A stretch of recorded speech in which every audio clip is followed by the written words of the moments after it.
Hello again, it's Joey John Maguire. I'm in one of my favourite old haunts, Watering Hole. It's the Broadway bar, owned by a friend of mine, Brennan. Lovely pub, wonderful friendly staff here.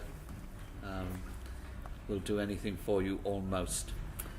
I'm about to recite my latest poem, one of two, written in the early hours of this morning. It's called What Will Be, Will Be. Shall we say it's specially for Brennan. My first gingerly steps in childhood, the moment my father let go, allowing me to ride unassisted. My leap of faith as I let go to swim my first strokes, and the first time I crossed a busy road alone. My first descent, a jump into the unknown from a perfectly good Hercules. My first feelings of real fear on active duty in the crosshairs of enemy sights. The first time I felt used and utterly expendable. The day I held the keys of responsibility for the first time. My first attempt at being a father, followed quickly by the first time I was forced to mourn my child, causing my first taste of real unhappiness, unaware that I would taste much more. My first day of separation and the unforeseen homelessness I would be forced to endure alone.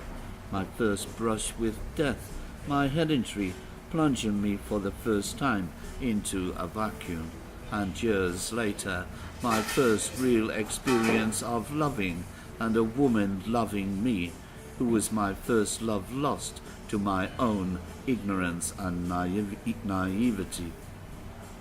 Such were the circumstances leading to my first adoption of avoidance, and the lifetime of loneliness such drastic action would bring.